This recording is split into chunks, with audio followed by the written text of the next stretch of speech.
Oh. Yeah. Okay. All right. We'll begin with our learning sponsors, and then Zev has a question that we'll use as an introduction to today's Gemara. Okay.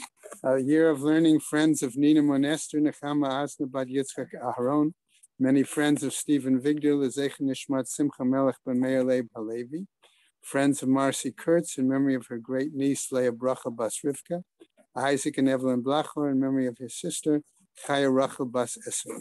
We have a month of learning by Mark Linder in memory of his mother Yona Bat Zalman Leib, by Rabbi Isaac Schmerler in memory of his wife Menya Sima Bas Yitzchak Isaac, by the friends of Marilyn Schmerler in her memory Menya Sima Bas Yitzchak Isaac. Gary and Marcia Schrager in memory of his father David Ben Yosef and his mother Freda Bas Hendel. Marcia Federbush in memory of her husband Oriel Pinchas Ben Harav Shimon. We have a week of learning by Shelley and Oscar Moll in memory of her father Shlomo Ruben Ben Binyamin. Okay, today being the 17th, okay, we have a day of learning by Saul Goldstein in memory of his mother Yita Bat Elimelech Ben Sion, and by Gary Cooperberg in memory of his mother Chana Bas Yosef Chaim. Okay. We also continue to include particularly Refuah Shlema for Peret Semach Ben Yaakov Yitzchak and the Bachor Moshe Ruvain Ben Sima Tabler, okay, as well as others. Shemas Heaven Aliyah, Crank Refuah Velti Yeshua Shema Tzaliyah, L'chol B'nai Israel Good Geben Shtia. Okay. Have you any news about this young fellow? No, I haven't heard anything. In fact, I'm thinking of trying to send an email to the couple, particularly the lady who was the one who put it. She sent it to the Tehillim group, to the ladies Tehillim group here in the village, here in the shul really. And since my wife is on that group, she mentioned it to me, and that's why we.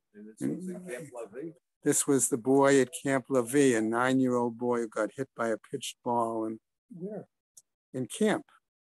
From here? It was maybe she knows it from her local community. And he had a heart attack as a result of the incident. Yeah. So I have not heard anything any further. Okay. All right. So to introduce our new parak, all right, Zev has a very appropriate question. I wanted to know why the Gemara spent so much time on it. And I'm asking, was it such a common occurrence that they spent so much time on it? Okay. On what? Yeah. About seduction and violation of a Nara. Okay, rape and seduction. Okay. Rape and seduction. I hope that they weren't common occurrences. Okay. However, remember we've gone through a progression. Okay. Think of the following. The Gemara works on a basis of associative reasoning. Okay. And so therefore, in the course of the Gemara, in the Masorah, if you're dealing with a subject like witnesses, right? So discussing witnesses might lead to another area of interaction that goes on, let's say, in a court situation, right? Okay. So that led us in the Gemara to the question of double jeopardy. When we saw the issue of if somebody had to pay a fine, okay, which is certainly a court situation, it was the Beis Din that would declare the fine, okay, on the individual. Under what circumstances might they have to pay a fine? Well, there could be any number of circumstances, correct? Okay, but among those situations, okay, we therefore deal also with another parallel example that of the fact that we have money payment, since fine is a monetary payment, we also tie it in with the writing of a ksuba, because ksuba is a monetary payment. Okay? If I'm dealing with ksuba and monetary payments, okay, that leads me to other questions, back to knas, back to the issue of fines. And if I'm dealing already with the whole area of marriage, okay, therefore there are other situations that could occur in relationship to marriage. Why? Because remember, deoraita bia, the active bia, is kone. Okay, that relations with a young woman, okay, means that establishes the marital bond. Okay, now it was Chazal who therefore established that you needed all three elements of bia, shtar, and kesef. But that was the Rabbanan. The oraita bia was sufficient. Okay, so certainly even with a nara. Even with a nara. So therefore, we begin to see how the associative reasoning in the Gemara moves from one discussion to another, particularly if we have a Masorah that says that the generations of Chazal would come back and look at and question sometimes what a previous generation, okay, discusses, particularly if the Gemara does not come to a conclusion and tell us tiyuvta, that this is a proof text against somebody's view, or tells us hilchata, okay, that the law is such and such. We find a lot of cases, right, where the Gemara says, teku, right? That's why we have to have Rishonim that come back and discuss it. And then the Rishonim then come and try to give a substantive answer as to what is the behavior in that situation. So it's a good question that you asked there. Yes, Bob. An update on the boy, in case you're interested. He was transferred to Cohen's Children's Hospital in the Rye Park. He's stable, talking more. Okay, great. Thank you. Thank you. This young man, absolutely. Okay, very good. Yeah. Okay.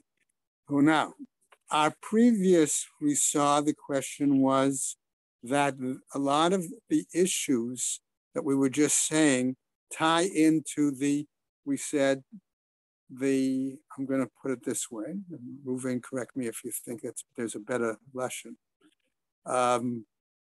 We've talked about the fact that the Mishnayot, particularly one of the more recent Mishnayot, talked about age brackets for women. Our earlier Mishnah started off with Na'ara, but we already see that the Gemara elsewhere has talked about a katana. It had to define what a katana was, right? Between 11 and one day and 12 in one day. It then talks about Na'ara. It talks about a bogeret, okay? And it makes it clear that there are different applications to the issue of knas, particularly. Remember, that still has been one of our underlying motifs, okay? So now in our new parak, as we're going to start, right? Okay, okay, so we should all be on Mem Aleph Amud Beis, okay? Right? Therefore, we're going to start another parak that's going to start off with continuation of some themes we found in the previous parak, but ultimately it's going to lead us to new themes and new issues as we continue this parak. Okay? We're going to see that we're going to get to quite a number of a few other topics, okay? And have to deal with some other kinds of situations. But remember, our underlying motif here is still the whole issue of ksubas, okay, of marriage, of the framework, okay, of that.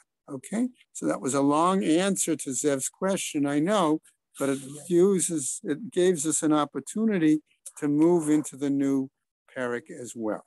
Okay, all right. So what happens? First Mishnah, really starts us off again, almost with a review of items that we found in the previous parak. If that's the case, right, what is the first questions the Gemara is going to ask? We already learned it. Why did we already learned it? Why do we have to discuss this all over again? Okay, so but we're going to see that this Mishnah goes into a little bit more detail and has some additional elements to it. Right. Okay. Hana'ara shenit patata. Okay, we have a na'ara, which we've defined as a girl between 12 and 12 and a half years old. And she was nit patata, she was seduced. What happens? What must be paid? The Gemara the Mishnah tells us, bushata upagama, all right, her humiliation and her degradation, vikansa, and the payment of the fine, the penalty, right? Shel aviha, all of those go to her father, right? The assumption being that there is a father, okay? Vahatsa'ar betfusa, and in addition, the language of this Mishnah, by the way, remember, reflects the previous Mishnah where it said umosif al haones. Okay, so we see, so literally, the Mishnah is continuing that same approach. And what do we add in a situation of rape that's different from the situation of seduction? Vahatsar bitfusa. And therefore also a third element of compensation is sa'ar, right? However we want to define sa'ar, okay? Maybe we want to find it pain and suffering is what we have been so far. That is in the question of tfusa, which we understand here as onus, as rape, okay? Now, what happens, however? We're coming back to the court situation, right? We said this girl is between 12 and 12 and a half. What happens if she doesn't appear before the Beis Din, or the family doesn't bring it before the Beis Din till she's older, till later on, okay? Amda badin ad shalom meit ha'av. If she stood in the court before the father died, okay, what happens? Harei hein shel av. Clearly again, right? Our Mishnah is saying all of those payments must go to the father. Okay? Mei ta'av. If by the time she stands in court, the father is passed away. No. Right? When they come to collect it, the father, right? When in other words, she could have been to court. Definitely have to been. Okay, but now the court says, okay, you must pay. The actor, okay, in this situation must pay the compensation, the fine, whatever it is. Okay, if in that interim, let's put it that way, the father dies, harei hein shel achim, they belong. The money is paid to her brothers. Okay, that's the point. Okay. What would happen if there were no brothers? Oh, hold on to that question. Gemara has to address it. Sure. Okay. Harei hein shalachim. Lo hispika la'amod badin ad shemet ha'av. If there was some reason where she did not appear before the court and the father had passed away, right? Harei hein shel atzma. Then that money goes to her directly. Okay. Does it mean that she became older, or the same? She could be still a Nara, and it goes to her. No, she's Bulgaris now. Well, it could be, but it doesn't have to be. No, she was a victim. Okay, it right. In other words, it wouldn't make a difference because you got 6 months there. Right. It could be that something happened to the father in that 6-month period, and there are no brothers, okay, and that therefore the money gets paid to her, okay? Amda badin ad shelo bagra. Okay, here now we get to the next step. If she stood in court before she reached the age of a bogeret, namely 12 and a half, right? Harei hein shel av. That money goes to the father. Okay, again, meit ha'av. Okay, if in that case we say that interim period, right? What happens? Harei hein shel achin. Then that money goes to the father, goes instead of the father to the sons, because they are the heirs, the direct heirs of the father. Okay? Lo hispika la'amod badin ad shebagra. If there wasn't the time, or she wasn't able for some whatever reason, okay? Okay, for whatever reason, right? I'm thinking of the possibility. Maybe They didn't find out who did it. they didn't until find too out much who later. did it. That would be an easier example. More common example. Ah, exactly, Mel. Mel's point. Maybe it was the Sar was so great, okay, or there was nezek, okay, that there was injury, okay, or the pain and suffering was so great, okay, that by the time it happened when she was 12 years and 4.5, 5 months, and maybe that's when it occurred. Okay, and that for that month or whatever, or a month plus, right? She was still recuperating emotionally or physically. Okay, either way, that was what came to my mind. Okay, in any case, all right, because why would the family have not brought it to the best in as soon as possible? Right. Okay, that's the point. Right. Anyway, what happens? Harei hein shel atzma. Here again, the payment would go to her directly. Rabbi Shimon Omer, says Rabbi Shimon, im lo hispika legabot ad shemet ha'av. Okay, if she was not able to receive the money in the interim before the father died, harei hein shel atzma. The money still goes to her. Okay? Only according to Rabbi Shimon.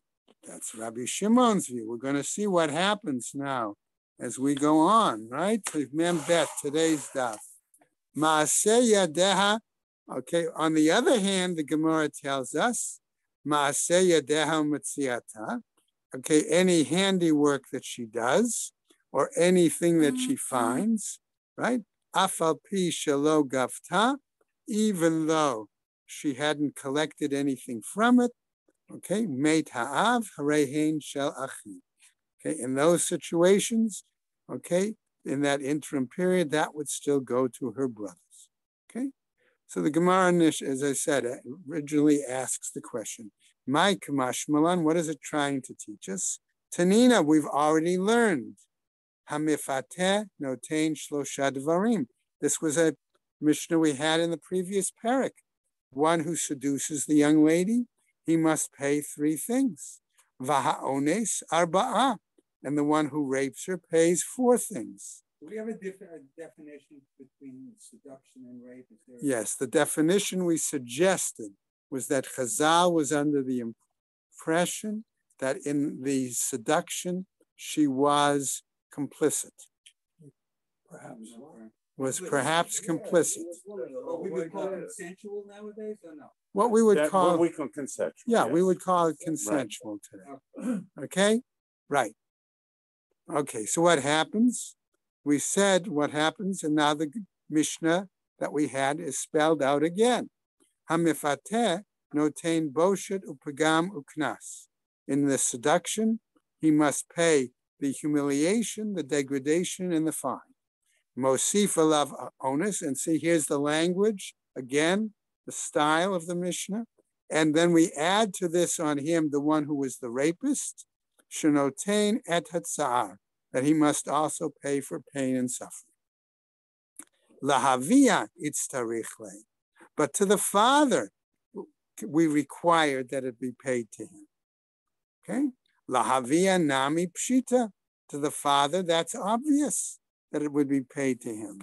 Midika yahiv, okay, mefateh, because that is what must be paid by the one who does the seduction. De'ila atzma, because if it were paid to her, amma yahiv mefateh, then why then would the mefateh, why would he have to pay her anything? If we're saying that she was consensual, that she was cooperative, okay, right? Mida'ata. How would he know how much pain she's gonna? Right. Okay. So the Gemara therefore says and answers your question in a sense. Mida'ata avad, because she did it of her own will, of her own thought, of her own view. In other words, implying that she was consensual in a seduction situation. That is there, right? Okay, so here we're still talking now. The Gemara is going to come back, and this is where we introduce that idea in the Mishnah, right? Amda badin itztarichale. Okay, if she stood in court before her father died, but he died before collecting the payment, okay, that's what we're talking about here. Plugda the Rabbi Shimon v'Rabbanan. That, in essence, is the machloket between Rabbi Shimon and the rabbis. Tnan hatam. And we learned elsewhere in another Mishnah, right? If the person said to another individual, Anasta upatita et biti, you raped or you seduced my daughter, Vahu omer, excuse me, and he says, Lo anasti, velo patiti, I didn't rape and I didn't seduce.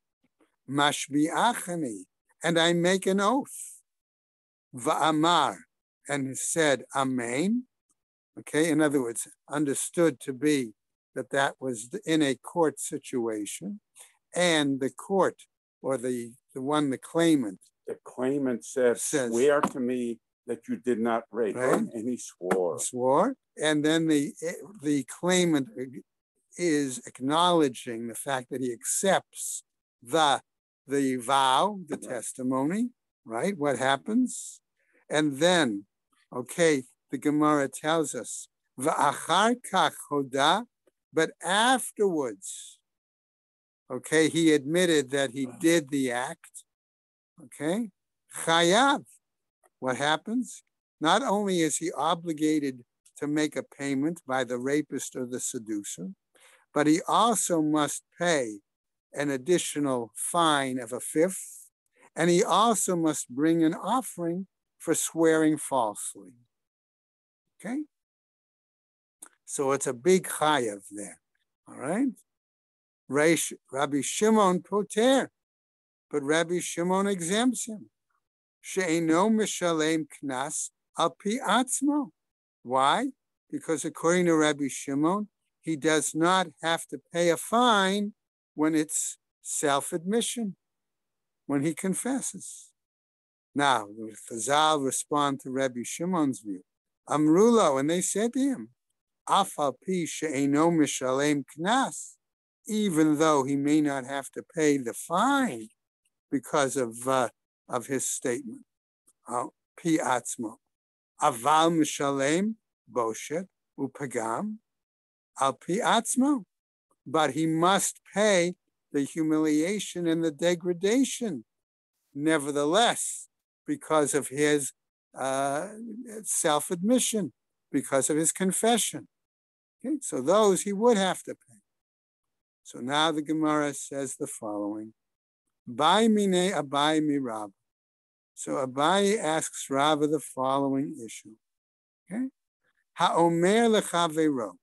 One who says to his neighbor, doesn't sound like a very good translation here, but one who says to another individual, Anasta upatita et biti. You raped or you seduced my daughter. Va'amidcha badin. And I'm going to bring you up before the base. And I brought you. Okay? I brought you. Madati. I brought you already before the court. And you owe me money. Okay, the court says you're guilty. Okay, and even if in that case you admitted it yourself, he didn't admit it yet. He didn't admit it yet. But were he to have admitted it, we've already seen that he would have to pay compensation. Okay, so nevertheless, he is the actor still owes money to the claimant, right? Vahu omer, but he says, right? Lo anasti, I didn't rape her. Velo patiti, I didn't seduce her. Velo hemadatani badin, and you didn't bring me before the court. Okay, velo nitchayavti lecha mamon, and I'm not obligated to pay you any money. Vinishba, and he took an oath. Vehoda, and afterwards admitted. The Rabbi Shimon Mai, according to the view of Rabbi Shimon, what would the status be in that case? Kevanda amad badin mamona have. If it were such that he had already been brought to the Beis Din, and assuming that they found him guilty, right? Mamona have. There would be a requirement then of monetary payment, right? Umechayev alei korban shavua. And in addition, the court would require that he bring this offering because of the vow that he made. O Dilma, or perhaps afal gav amad bedin kanas have. Or perhaps we're going to say, even though he had been in the court and they found him guilty, money that's owed is not simply compensation money, but it's the penalty. Amar le, mamona have. He would still say to him, money is here, money is required. Mechayev alei korban shvuah. And therefore we also require, because he admitted, that he bring a offering to compensate for the false swearing. What happens? Eitive, I'll challenge this, says the Gemara. Rabbi Shimon Omer, Rabbi Shimon could answer us as follows. Yechol ha'omer lechavero. It's possible he might say to the other man, Inasta upatita et biti. Okay, you raped or you seduced my daughter. Vahu omer, and he can answer back, Lo anasti velo patiti. I didn't rape and I didn't seduce. Or, Hemit shorcha et avdi. Okay, or he could claim in another kind of case, your ox killed my servant. Vehu omer, and he could argue and respond, Lo hemit, it did not kill him. Osha amar, okay, lo avdo, or the servant might have said to him, he palta et shinai. The servant could claim in the Beis Din against his master, you knocked out my tooth. Vasimta et enai, or okay, you blinded my eye. Vahu omer, and the master might say then, Lo hipalti, lo simiti. I didn't knock out your tooth, or I didn't blind your eye. Vinishba, and took an oath. Vahoda, and then afterwards admitted. Yechol yehei chayav. It's possible here that we would say he would then still be held guilty, held responsible. And therefore he would have to in that case, let the slave go free, number one, and have to pay any compensation to the slave for whatever it would be. Okay? So what happens? Talmud Loma, but then elsewhere we learn from a pasuk, right? B'kichesh ba'amito, b'pikadon, o b'tzumat yad, o b'gezel, o eshek, et amito, et matzah aveda, b'kichesh ba v'nishba al sheker. Okay, rather lengthy pasuk, just a quick translation. And he deal falsely with his neighbor in a matter of deposit, or of pledge, or of robbery, or have oppressed his neighbor, or have found that which was lost, and deal falsely therein and swear to a lie. Okay? Based on that pasuk. Ma elu miyuchadim. Okay, what is there, I'm going to say, unique or distinguishable about, all those things about these mentioned. cases, where they're all, for the most part, civil cases, shehein mamon, that they're involved with the requirement of paying, right? Certain similar liabilities of payment. Afkol shehein mamon.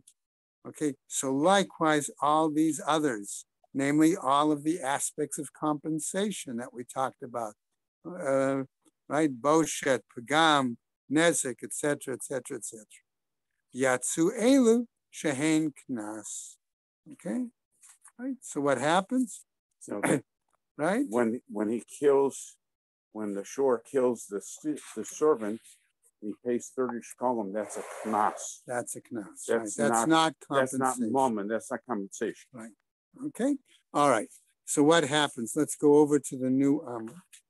My love, b'she'amad badin. Aren't we talking about a situation here where it was carried out? The ruling was done in a court situation. No, says the Gemara. B'shelo amad badin. Okay. No, we're talking about a situation where he did not stand trial, so to speak. Vaha midaresha b'she'amad badin. But don't we see that our discussion, our Mishnah, talks initially about a situation where he wasn't held in court. Seifa nami b'she'amad badin. Therefore, we have to learn that the latter part of our statement must also be talking about a situation where it was carried out in court. The Katani, Reisha, as was taught at the beginning of our statement, Ein li ele dvarim shemishalmin alehen et hakeren tashlume kefel tashlume arba'a v'chamisha. That here we're dealing with those common items where a person must pay not only the principal, but also pay either double, okay, or 4 or 5 times. Okay, those were the common doraita requirements in situations of gezel or other kinds of things. V'ha'ones v'ha'mefateh umotzi shem ra minayin. And in the situations aside from those civil examples, okay, but in a situation where it's, you want to call it personal injury or personal, all right, cases, the rape or the seduction or the spreading a bad reputation, okay? Minayan, on what basis is that? Talmud Lomar, the text of the Torah would give us an example, an answer. Uma'ale ma'al, okay? In giving this statement, right, one commits a trespass, implying that other things are included, riba, because of the, we might say, the double language, okay, here in the pasuk, all right? It includes other things, other kinds of cases, okay, where that a monetary amount would be required. Okay? Again, this is your example of being associative. Hechidami, how do we know? What kind of case can we say? Idelo amad badin, were it such that it not had been carried out, the case in the Beis Din, fela mi'ika, okay? Would the double payment be required? Elepshita, it must be obvious then. B'she'amad badin, that there was a case carried out in the court. Umidaresha b'she'amad badin, and since therefore we see that the earlier part of the statement talks about a court scenario, seifanami b'she'amad badin. Therefore, the end statement, which is what we were talking about in terms of ones umifateh, that also must be dealing with a court situation. Amarle. So now what happens? He can come back and argue as follows. Yachilna v'shenuyela. It's possible that I could teach it to you in the following manner. Reisha, the earlier statement, b'she'amad badin, is clearly when the court situation took place. V'seifa, and the later example in our text, b'shelo amad badin, that where he did not take place in a court situation. V'kula Rabbi Shimon, and this would all follow in the approach of Rabbi Shimon. V'shenuye dechike lo mishaninam lach. Okay, and where we say, okay, that this,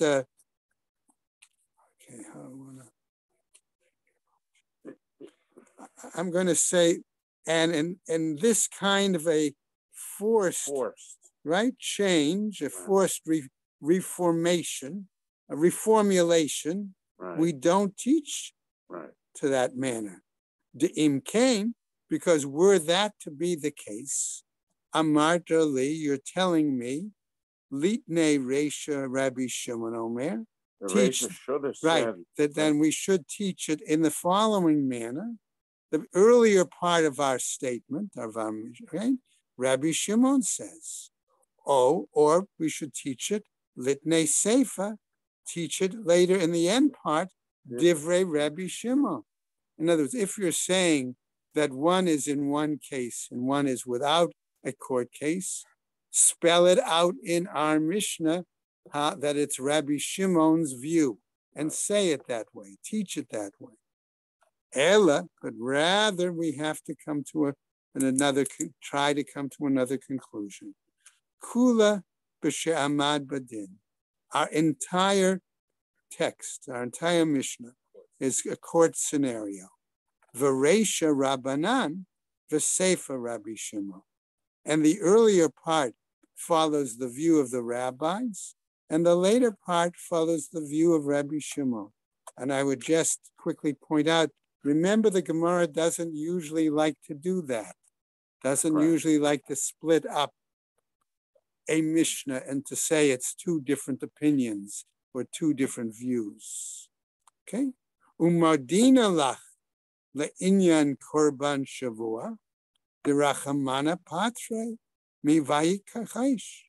And I would acknowledge, Rabbi Shimon might say to the rabbis, okay, that when the person ultimately admitted, and since he lied, okay, what happens there, that he has to bring the offering, okay? And the Torah basically exempted him based on the pasuk of Kichesh, and therefore all we have then is a certain minimum, I'll say, compensation financially. V'chika amina mamon, and therefore when I say that it's a monetary payment, have lahorisho levanav. Okay, if the father is not there, okay, if there's no father there, okay, why does our Mishnah say that it goes to her brothers? Because they are the heirs, natural heirs to the father. So the Gemara says, wait a second. Abaye is going to come back and give an answer. Eitive. I'll challenge this. Rabbi Shimon Omer, he says as follows, Im lo hispika legabot ad shemei ta'av. Okay, if she hasn't satisfied to acquire the money in that interim time before the father passed, Harei hein shel atzma. That money then goes to her. Vi amart mamon have. And if you're going to say that this money is basically compensation money, right? Lahorisho levanav. It should be going to his sons as the heirs. La'atzma amai. To her, why did Rabbi Shimon say that? Da'achin bai, mi have. That it really should be by necessity, it should be going to the brothers. Amar Rava. Here's Rava's answer to Abaye's challenge. Okay. Hi Milta Kashai Ba Rava, the Rav Yosef. This situation was problematic, right? For Rava and Rav Yosef.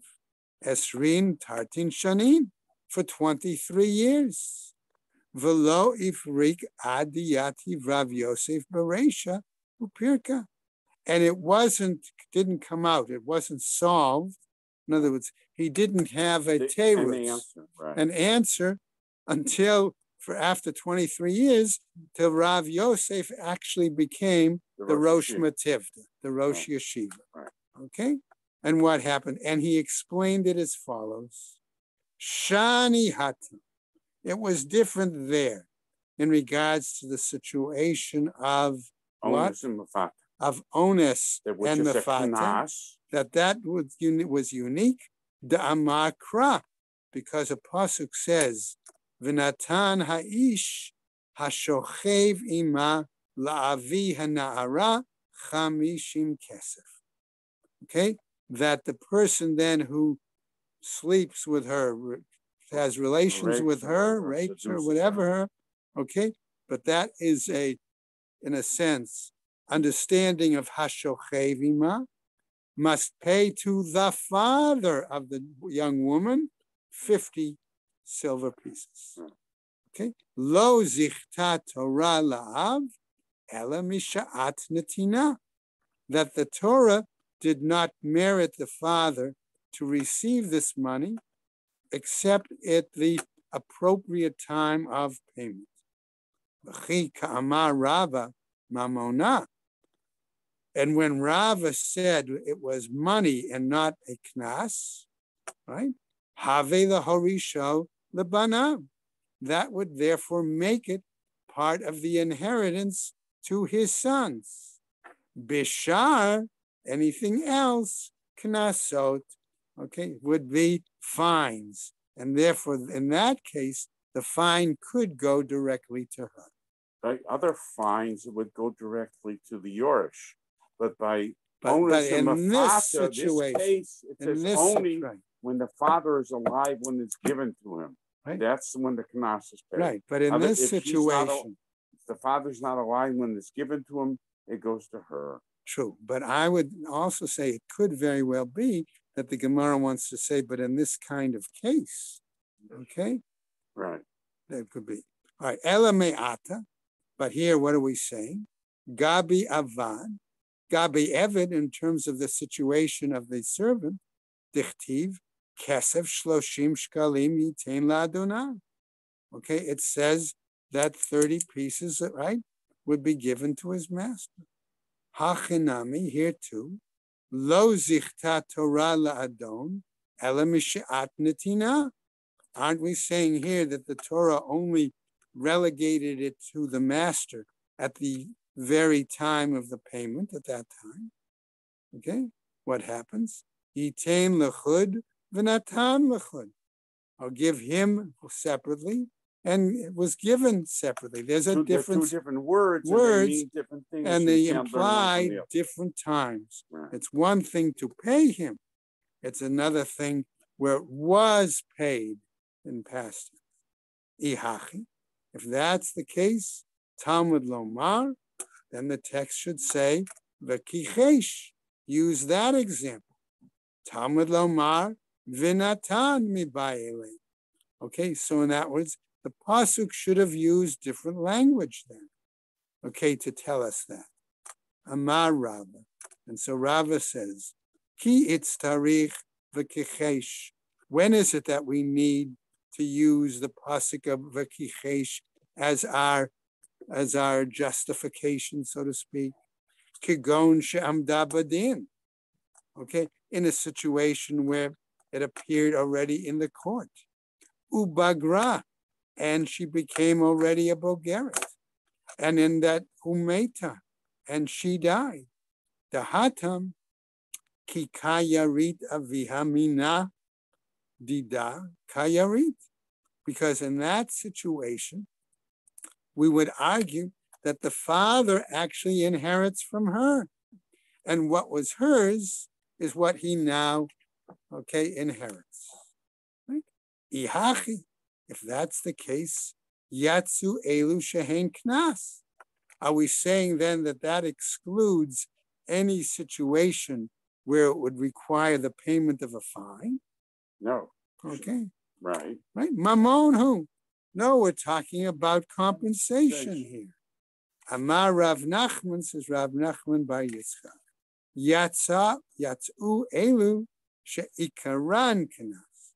No, excluded those where it was initially a situation of a fine. But I'll challenge this. Yeah. Rabbi Shimon poter. We saw that Rabbi Shimon exempts. She'eno mishalem knas al pi atzmo. That one does not have to pay a fine when he admits the guilt on his own. Tama, the reason being, de lo amad badin, because it did not occur in a court situation. Ha'amad badin, but were it such that it did occur in a court situation, de mishalem al pi atzmo, which would imply then that he would have to pay even based on his own admission. Korban shvuah nami mechaye. And when he admitted it, after the fact, because he lied, he also would have to bring an offering. He would also be obligated for that as well. Okay. Now, the Gemara wants to clarify what was happening here. Rabbi Shimon l'divreihem derabanan ka'amar lo. Rabbi Shimon was actually answering the rabbis based on their own perspective, their own words. This is what he said to them. Lididi, according to me, afal gav de amad badin, even though it could have been a case carried out in the court, right? Rachmana patre mivayi kachash.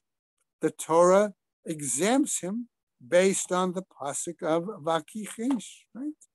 Elad ledidcho, but according to your view, Oduli, you must acknowledge and admit to me, mihat heicha de lo amad badin, in a situation where he did not go through the court procedure, the chi katava, when the money is demanded, knasa katava, it's demanded as a kind of a penalty, a kind of knas.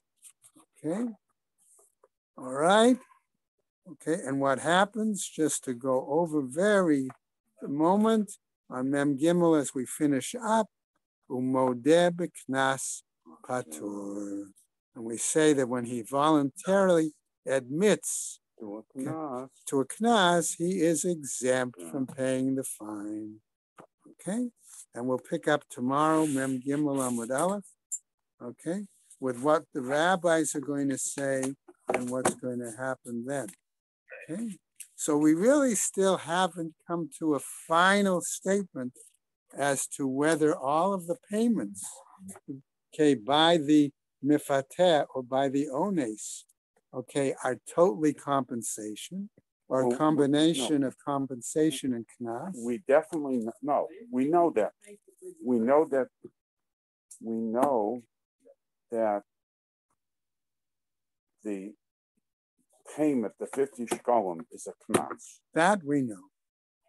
Boshus begam is mammon. Right. So there's part of the payment is mammon, and part of the payment is for the is knas. Is knas. Compensate for a dowry, but not the damaged goods. Okay. So your question, Erwin, is a good one, because then we might say, what happens then?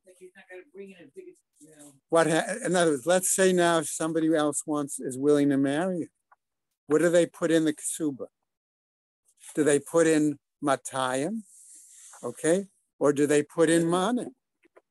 Because she's certainly not a betula.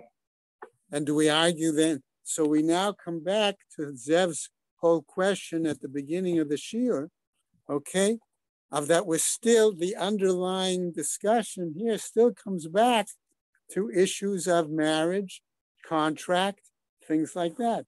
So eventually we're going to have to get to that topic of what is the language of the ksuba, what is the amount, okay, things like that. So we're still dealing, okay, but court situation, monetary situation, compensation, fine, okay. Remember why we said that they put money in the ketubah? Why? Because we said, so it won't be easy for a husband to divorce her, okay?